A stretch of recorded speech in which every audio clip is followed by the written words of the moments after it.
For the best and latest podcasts available anywhere, go to the podcast app on your cell phone and type in GSMC to access free content-rich podcasts on health and wellness, book reviews, sports, entertainment, relationships, social media, movies, technology, finance, and even weird news. Subscribe and download the GSMC Podcast Network's family of shows, available everywhere podcasts are found. Alrighty, welcome back everyone. We just talked about the LSU versus USC game. An absolute shootout is going to happen in Vegas this upcoming weekend. I am picking LSU to come out on top 41-35, but man, it could go either way. It's going to be an incredible game, and I have a feeling that one defensive player is going to be the story of the game with one defensive play. But we'll figure out what happens on Sunday night. But let's get to the rest of the games that I just haven't gotten a chance to talk about throughout the week that you're going to want to at least keep your eye on. You might not have to tune in for the entirety of the four quarters, but you're definitely going to want to make sure you know what the score is in these because maybe they get a little bit more interesting than you're expecting as of right now. But let's start this off, and I think the biggest one that I want to touch on, or not the biggest one by any means that I want to touch on, but the first one I want to touch on is Oklahoma versus Temple. This one goes on tonight, Friday, 8 p.m., but this one's not going to be close. I'm not necessarily implying that it's going to be close, but there's a couple of big things to watch for here. Oklahoma is a team that's going into this year that feels really good about a number of different pieces of this team, whether it's quarterback or wide receiver or running back. Wide receiver actually took a little bit of a hit with Nick Anderson not playing in this game, but I'm sure he'll be fine for week 2 and they'll move forward from there. But at the end of the day, Oklahoma's going to have so many big tests in the future. I want to see this team just tear them to pieces. I want to see Jackson Arnold airing the ball out downfield and doing all of the incredible things he can do with his arm. I want to see this offensive line absolutely push this Temple defensive line that, frankly, Temple is not a good team. This would be an absolute blowout, should be a total domination, but I want to see just really clean football from the offensive line and from Jackson Arnold. And if you do that, at least you go into the second week feeling really confident. You know, obviously none of the questions are going to be answered in this game, but if you can get out of that game with no picks from Jackson Arnold and the offensive line totally dominant, you feel a little bit better. Now on the flip side, if Jackson Arnold makes a couple of mistakes and this O-line and looks a little bit porous against Temple, you're going to have some problems, and this season might get really ugly really quickly for Oklahoma, honestly. But at the end of the day, it's going to be a really interesting one to watch tonight, and one of those that maybe the score won't be all that interesting, but at least the nuances of that game will tell us a lot about this new SEC team. Moving forward, we have another really good one tonight at 10:30. They're going to kick off TCU versus Stanford. TCU favored by about 9 here, over/under at 59.5, and this is a fascinating game. TCU's coming back after what was a really, really bad year after the national title run, and Stanford obviously kind of reeling in the shadows, a little bit underappreciated in some respects, I think, going into this year, but TCU goes into year 2 with Josh Hoover at the helm, and Cam Cook is the guy that I want to talk about because he was a freshman last year, got injured, wasn't able to play the amount that he wanted, and he's finally healthy again. He is downright scary. I think he's going to be so much fun to watch this upcoming year. And then on the other side, you have a really good quarterback-wide receiver connection between Ashton Daniels and Alec Ayomanyor.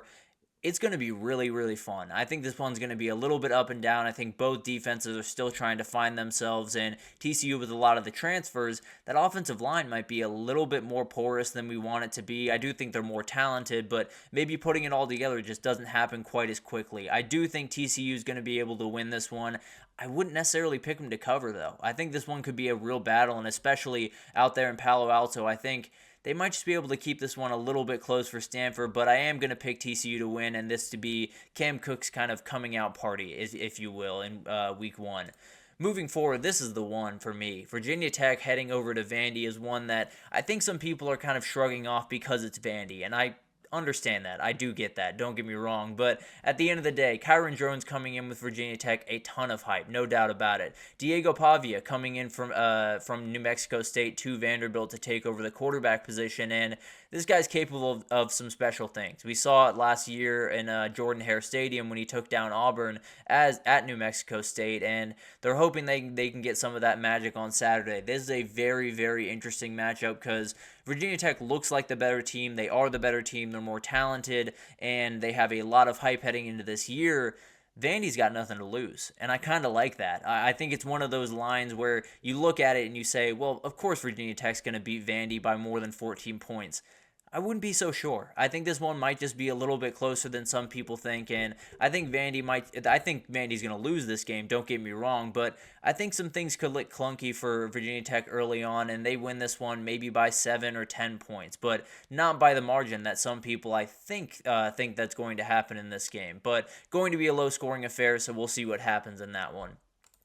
This is another one that's just outright awesome. Oklahoma State playing South Dakota State, I absolutely love. On Saturday at 2 p.m., Oklahoma State favored by 9.5 right now, 53.5 over-under, and this is one you're going to want to watch. An FBS versus FCS matchup, and I know that's not the most tantalizing thing in the world. SDSU is just a special team, downright. There's plenty of teams in the FBS. I would bet the majority of the teams in the FBS are not as good as the South Dakota State team. This is a very, very good team, and they're led by probably the best player in the FCS, and Mark Gronowski. He was the winner of the Walter Payton Award winner a year ago, kind of the Heisman of the FCS, if you don't know, but a very, very important player, and someone that could be a little bit groundbreaking because there are people talking about him for the NFL draft. It would be awesome to see an SDSU quarterback find their way into the draft. But at the end of the day, this one's going to be really interesting. Both teams are very experienced. They're going to run the ball. Obviously, Ollie Gordon on the other side, but SDSU is going to run the ball plenty as well. It's going to be really fun. I think this one's going to come down really to the wire, and I think you might just turn on your TV or check your phone at 5 p.m. Eastern time on Saturday and say, South Dakota State's really in this game. So this is one definitely to watch out of the side of your eye. There is a reason that Oklahoma State is not favored by 21 in this game. They're favored by 9.5. So it's going to be really, really fun, and I would not be surprised if the Jackrabbits left there with a win. We saw Oklahoma State lose to South Alabama a year ago. Not crazy to think South Dakota State could do the exact same thing this year. Moving on, Houston versus UNLV is just so much fun. I think this one's going to be off the charts awesome. When you have Houston only favored by 2.5 points at home against a non-Power 5 opponent, you're likely going to get a pretty good game. I love this game top to bottom. I think when you look at the quarterbacks they have on either side, it's going to be a ton of fun. Two very different styles. Donovan Smith, a very talented quarterback that NFL scouts are talking about as being a very talented guy at the next level. I haven't necessarily bought into that quite as much, but still a very talented kid. Definitely could do some really good things. And then Matthew Sluka stepping in for Jaden Mayava, who made his way over to USC, and a very talented kid coming over from Holy Cross. And then you got the play callers. Willie Fritz against Brennan Marion is going to be about as fun as you will have watching offensive football this entire year. So incredible, incredible matchups. I think one of the big-time things in this game is going to be what does Donovan Smith do on those QB designed runs. He's a very, very talented, athletic kid, and I think it's going to be a little bit off the walls, if I'm being totally honest with you. I think this game is going to be back and forth all over the place, but frankly, I think UNLV has the best player on the field in Ricky White. I think that player is downright special, and I think Houston might just be in for a bad loss on Saturday, and UNLV might just roll into this season and get a big-time win. So it's a weird game. It's one of those games that is going to be close. I can almost promise you that. But if you're really, really into play design, watch this game because you're just going to love what Brennan Marion does, and you're going to absolutely love what Willie Fritz does. I can promise you that. Moving on, Georgia Tech, Georgia State is one that I'll touch on for very, very short because 20-point line, nothing crazy, over-under at 55.5. But there's been a little bit of a pattern that has formed around Georgia Tech over the last couple of years. Last year, they only won back-to-back games one time. It was UNC and then this says Vanderbilt. I don't think that's correct. Maybe that's correct. I'm not sure actually. But and then in his first couple of games as the interim, they were able to win 2 in a row. Those are the only 2 times that he was able to win 2 in a row during his head coaching career at Georgia Tech. And last year they beat a Wake Forest team, then lost to Bowling Green, or they beat a Miami team in crazy fashion, and then got dominated by Syracuse the next week. So I'm not saying that Georgia Tech's going to lose. I tend to believe that they're going to win in this game, but you might just want to keep one eye on this game throughout this one because maybe it's a little bit closer down the stretch than you're thinking. James Madison playing Charlotte. This one made a ton of headlines this week for a matchup that frankly is not near the top of the list. But at the end of the day, James Madison favored by 8 points in this game, 47.5 over under. And Biff Poggi, the head coach for Charlotte and one of my favorite football characters in the entire country, said this team is going to be down at least 8, maybe 9 starters in this game. I don't know how that happens. I don't know how it's not, if you lose 2 or 3 or 4 starters, you're not just shutting down fall camp. But at the end of the day, there's going to be a big time question mark around that part of this team. And then on the other side, JMU has a little bit of a QB problem. Dylan Morris came in from Washington and figured to be the starter, but Alonzo Barnett the third is a very talented player, battled with McLeod a year ago to get that starting job, and I believe won it for a time being before Jordan McLeod took over. A very, very talented team, and JMU coming off that incredible year, a lot of change in the offseason, want to hit the ground running, and I expect them to. I think this one might just end up being well above that number 8 line, and I think JMU just rolls in this one, if I'm being honest. So a ton of really good games, but the final one I want to touch on, Wyoming against Arizona State. This one's interesting to me just because that line should not be 7. If it's Arizona State against Wyoming, the line just in general should not be 7, but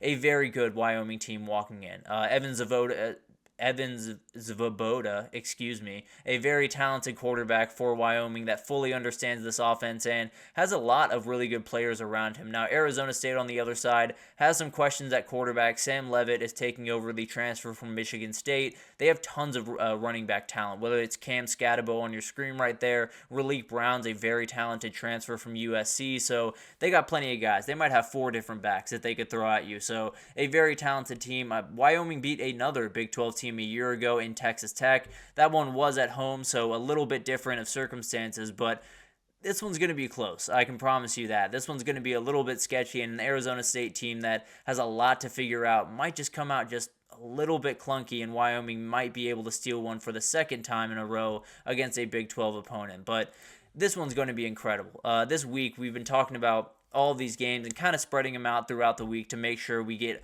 all of you guys everything that you want to see, but it's going to be awesome. There's so many incredible games this upcoming weekend. There's so many different storylines. There's so many different upset alerts and everything that you could possibly want from a week 1 in college football. So we're about to get into it, but we're going to take our final break here, and we'll finish off the show just giving you a little bit of a headline weekend wrap-up. Just kind of go around all the different stories around college football that we haven't gotten a chance to get to because of all the craziness that is going on. So we'll get to that right after this, so stick with us.